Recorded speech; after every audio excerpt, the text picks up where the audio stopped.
آپ کا سیرت منصور حلاج کا صفحہ نمبر 17 ہے. 17 پر فرماتے ہیں کہ ہمارے اکابرین علماء دیوبند کے جتنے اکابر گزرے ہیں ان سب کے نزدیک منصور حلاج ہمارے اکابر کے نزدیک مقبولین میں سے ہیں، جو اللہ کے بڑے مقبول بندے ہیں، جو اللہ کے بڑے قریبی بندے ہیں. منصور حلاج کا ان مقبولین میں شمار ہوتا ہے. اور حقیقت میں منصور حلاج جیسے زندیق جس پہ ابن تیمیہ رحمہ اللہ نے کفر کا فتویٰ صادر کیا تھا، یہ اللہ کے دشمنوں میں ہے، یہ اللہ کے اعداء میں ہے، یہ مشرکوں کے امام گزرے ہیں. ان کا اہل ایمان سے کوئی تعلق نہیں ہے. اللہ عز و جل جیسے اپنی ذات میں یکتا ہے، اپنی صفات میں بھی یکتا ہے، غیر اللہ میں اللہ کی صفات نہیں آ سکتی. لیس کمثلہ شیء، اس کی تو کوئی مثال ہی نہیں ہے. وہ اپنی ذات و صفات میں یکتا ہے، اکیلا ہے. لیکن بریلوی علماء اس صفات کے عقائد پر کیا عقیدہ رکھتے ہیں؟ یہ ہمارے ہاتھ میں فتاوی افریقیہ ہے، اس کا صفحہ نمبر 116 ہے. 116 صفحہ پر وہ فرماتے ہیں حضور پر نور سیدنا غوث اعظم رضی اللہ عنہ، حضور اقدس و انور سید عالم صلی اللہ علیہ وسلم کے وارث کامل و نائب تام و آئینہ ذات ہیں. حضور پر نور یعنی اللہ کے نبی مع اپنی جمیع صفات جمال و جلال و کمال و افضال کے ان کے اندر ظاہر ہیں، ان کے متجلی ہیں. جس طرح ذات عزت اللہ تعالیٰ کی ذات مع جملہ صفات جلالت آئینہ محمدی میں ظاہر ہے. لا حول ولا قوة الا باللہ. لوگو اللہ کے لیے اللہ کی توحید کو سمجھو اور اللہ کی توحید کے دشمنوں کے عقائد کو بھی سامنے رکھو. جس طرح اللہ اپنی ساری صفات کے اندر محمد کی صورت میں ظاہر ہوا ہے، اسی طرح محمد صلی اللہ علیہ وسلم اپنی ساری صفات کے اندر پیر عبد القادر کی صورت میں آیا ہے. حالانکہ اللہ اپنی صفات میں اکیلا، اس کی صفت کسی بندے میں نہیں آ سکتی، وہ کسی میں حلول نہیں کرتا، کوئی اللہ کے اندر فنا نہیں ہوتا.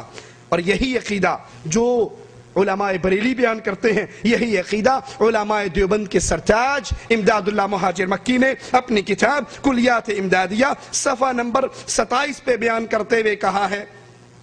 ذرا غور کیجئے. کہتے ہیں کہ انسان جب بیمار کو سامنے رکھے اور اس کو دم کرنا شروع کرے اور اس کی بیماری کو سلب کرے، اس کی بیماری کو سلب کرے تو یہ بیماری انسان کے اندر آ جاتی ہے، اور یہ انسان میں الہی صفات میں سے، اللہ کی صفات میں سے ایک صفت ہے، اللہ کی صفات میں سے ایک صفت ہے.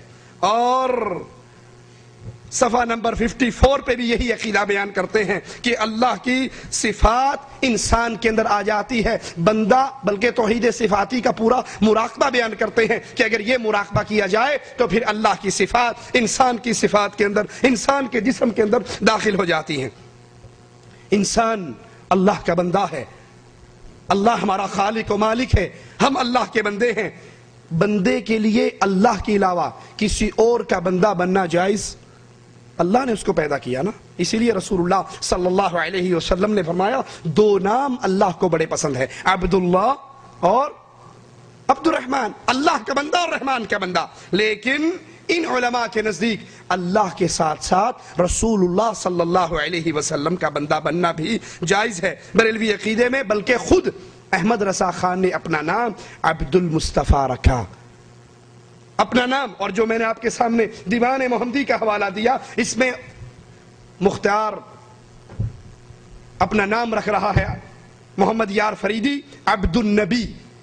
عبد النبی، نبی کا بندہ، نبی کا بندہ یا علی کا بندہ یا رسول صلی اللہ علیہ وسلم کا بندہ بننا، یہ اللہ کے ساتھ کسی اور کو اس کا شریک بنانا ہے. بندے صرف اللہ کے ہیں اور خالق ہونے میں اللہ اکیلا ہے، تنہا ہے، کوئی اس کا ساتھی اور ساجی نہیں. جس طرح بریلوی علماء کا یہ عقیدہ ہے کہ انسان رسول صلی اللہ علیہ وسلم کا بندہ ہے، علی کا بندہ ہے، کوئی حسین کا بندہ بنتا ہے، کوئی فاطمہ کا بندہ بنتا ہے، تو یہاں یہی عقیدہ شمائم امدادیہ کے اندر امداد اللہ مہاجر مکی صاحب پیش کرتے ہیں. صفحہ نمبر اس کا 71 ہے. صفحہ نمبر 71 پہ فرماتے ہیں اللہ کے نبی چونکہ واصل بحق ہیں تو اس لیے عباد اللہ کو عباد الرسول بھی کہا جا سکتا ہے.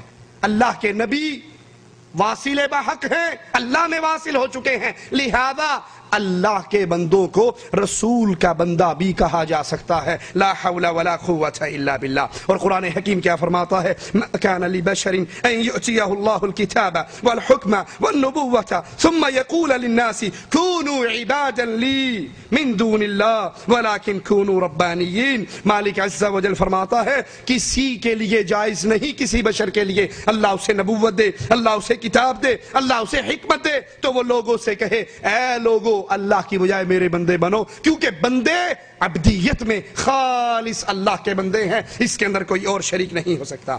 اسی طرح مدد کرنے والا اللہ ہے. مشکلوں میں، مصیبتوں میں، بدر کے میدان میں رسول اللہ صلی اللہ علیہ وسلم اور آپ کے سارے اصحاب کی مدد اللہ نے کی. قرآن اعلان کرتا ہے وَمَن نَّصْرُ إِلَّا مِنْ عِنْدِ اللَّهِ. اللہ کے علاوہ کوئی مدد نہیں کر سکتا، باقی سب محتاج، باقی سب سوالی، اور مدد کرنے پر قادر صرف اللہ عز و جل ہے. لیکن تذکرہ غوثیہ کے اندر غوث علی شاہ قلندر قادری بزرگوں کو مدد کرنے کا اختیار کیسے دیتے ہیں؟ صفحہ 324 ہے.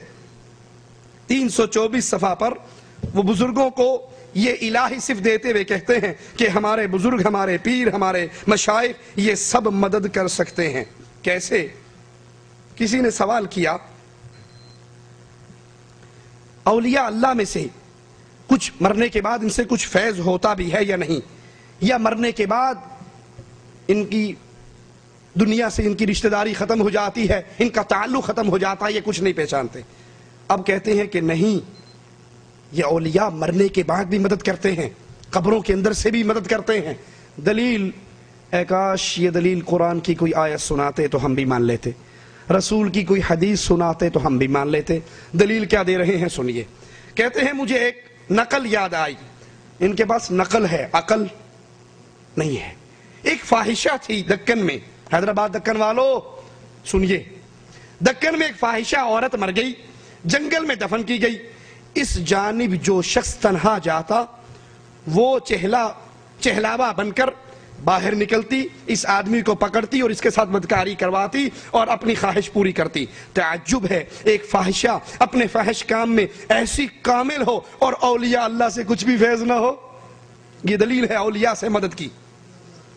ایک بدکار عورت جب اپنی قبر سے نکل کے اپنی بدکاری کروا کے پھر قبر میں چلی جائے تو یہ کیسے ہو سکتا ہے کہ اولیاء اللہ کچھ فیض نہ کرتے ہوں؟ نہیں، بلکہ جس طرح یہ فاحشہ مرنے کے بعد بھی کچھ کرتی رہی تو اولیاء اللہ بالاولیٰ مدد کرتے ہیں. اور قرآن کیا کہتا ہے؟ جن کو تم مدد کے لیے پکارتے ہو اموات غیر احیاء، یہ تو مردے ہیں، زندہ نہیں ہے. وما یشعرون ایان یبعثون، ان کو یہ بھی شعور نہیں ہے کہ ہمیں اٹھایا کب جانا ہے.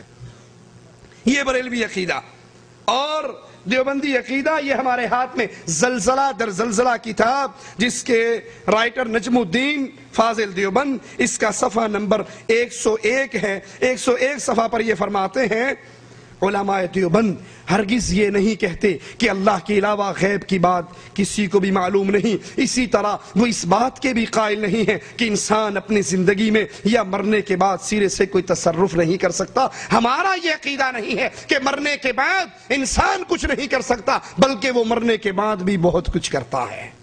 یہ ارواح ثلاثہ کے اندر لکھا ہے. حضرت جی نے، اشرف علی تھانوی صاحب نے اسی ارواح ثلاثہ میں مرنے کے بعد تصرف کا قصہ لکھا ہے.